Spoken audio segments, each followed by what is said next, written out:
Taste the Daily.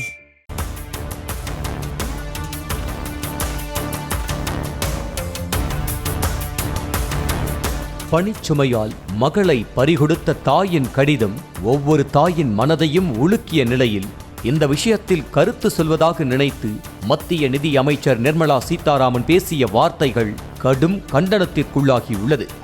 ஆத்மசக்தி வளர வளரத்தான் நீங்கள் உங்களுக்கு மேலே இருக்கக்கூடிய அந்த அழுத்தங்களை தாங்கிறதுக்கான பலம், இன்னர் ஸ்ட்ரென்த் நம்மளுக்கு வரும்.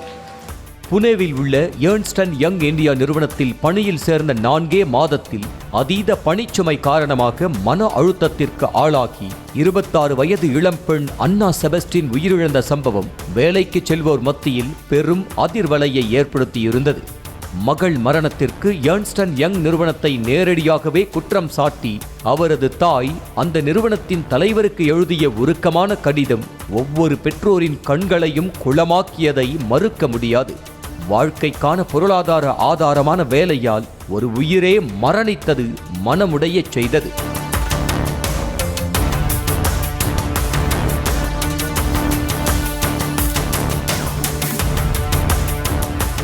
இந்த துயரமான சம்பவத்தை குறிப்பிட்டு கடந்த சனிக்கிழமை தனியார் மருத்துவக் கல்லூரி நிகழ்ச்சியில் மத்திய நிதி அமைச்சர் நிர்மலா சீதாராமன் பேசிய பேச்சுதான் தற்போது எதிர்க்கட்சிகள் மட்டுமின்றி பொதுமக்களின் கடும் கோபத்திற்கு ஆளாகியுள்ளது. என்ன படித்தாலும் எந்த வேலையை செய்தாலும் அதிலிருக்கும் அழுத்தத்தை தாங்கும் மன வலிமை இன்றைய தலைமுறைக்கு இருக்க வேண்டும் என அறிவுரை கூறியதோடு நிற்காமல் ஆன்மீகத்தால் மட்டுமே அது சாத்தியம் என்றும் அதனை குடும்பங்கள் கற்றுத்தர வேண்டும் எனவும் பேசியுள்ளார். இந்த மாதிரி ஒவ்வொரு நிறுவனத்திலையும் நம்ம தெய்வீகத்தையும் எடுத்துட்டு வரணும், ஆன்மீகத்தையும் எடுத்துட்டு வரும். அப்பதான் நம்ம பிள்ளைகள் படித்து வெளியில் வரும்போது அவங்களுக்கு அந்த உள் சக்தி, இன்னர் ஸ்ட்ரென்த் வளரும்.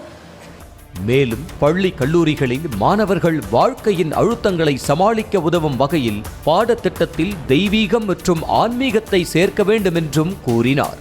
அன்னா செபஸ்டினின் மரணம் வேலைக்கு செல்லும் ஊழியர்களுக்கு பணிச்சூழல் எவ்வளவு பெரிய அச்சுறுத்தலாக மாறி வருகிறது என்பதை உலகுக்கு அப்பட்டமாக உணர்த்தியிருக்கும் நிலையில் அதை பற்றி துளியும் கவலையின்றி பாதிக்கப்பட்ட பெண்ணையும் அவரது பெற்றோரின் வளர்ப்பையுமே குறை கூறும் விதமாக நிர்மலா சீதாராமன் பேசியிருப்பது பலரது கண்டனங்களுக்கும் உள்ளாகியிருக்கிறது. குடும்பங்களில் சொல்ல வேண்டியது என்ன, நீ எவ்வளவு படித்து என்ன ஆனாலும் கூட ஒரு மனசில் நீ அந்த அழுத்தத்தை எடுத்துக்கிறதுக்கான உள் சக்தி உங்ககிட்ட இருக்கணும். அந்த உள் சக்தி உனக்கு வரணும்னா தெய்வீகம் மூலமாக தான் வர முடியும். இறைவனை நம்பு, இறைவனை கிருபை நம்மளுக்கு இருக்கணும், இறைவனை நாடு, அந்த நல்வழக்கங்களை கற்றுக்கோங்க. அது மட்டுமின்றி ஏர்ன்ஸ்டன் யங் நிறுவனத்தின் பெயரையோ அல்லது பாதிக்கப்பட்ட அன்னா செபஸ்டின் பெயரையோ குறிப்பிடாமல் 2 நாட்களுக்கு முன்பு கிடைத்த செய்தி என்றே நிர்மலா சீதாராமன் குறிப்பிட்டு பேசியிருந்தார். அன்னா செபஸ்டின் மறைவை தங்களின் சொந்த இழப்பாகவே பாவித்து பொதுமக்கள் உருகி கண்ணீர் வடித்த நிகழ்வை வெறும் செய்தி என நிர்மலா சீதாராமன் குறிப்பிட்டு பேசியது ஒரு உயிர் மீது அவர் எவ்வளவு மதிப்பு வைத்திருக்கிறார் என்பதையே காட்டுவதாக எதிர்க்கட்சிகள் விமர்சித்துள்ளன. மேலும் பாஜகவின் அரசியல் கொள்கைகள் பெரும்பாலும் ஆன்மீகம், தெய்வீகம், சனாதனம் என்பதையே மையப்படுத்தியது என்ற நிலையில் ஊழியரின் மரணத்தில் கூட அரசியல் ஆதாயம் தேடுவதாக கண்டனம் எழுந்திருக்கிறது.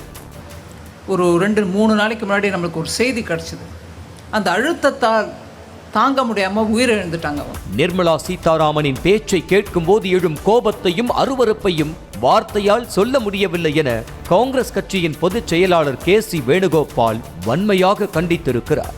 நிதி அமைச்சர் நிர்மலா சீதாராமன் இந்த மாதிரி பேசுவது இது முதன்முறையும் கிடையாது என்றும் ஏற்கனவே வெங்காய விலை ஏற்றத்தால் நாடே ஸ்தம்பித்தது குறித்து கேள்வி எழுப்பியதற்கு நான் வெங்காயம், பூண்டெல்லாம் சாப்பிடுவதில்லை என்பதால் விலை ஏற்றம் பற்றி தனக்கு தெரியாது எனவும் பதிலளித்ததை எதிர்ப்பாளர்கள் சுட்டிக்காட்டுகின்றனர்.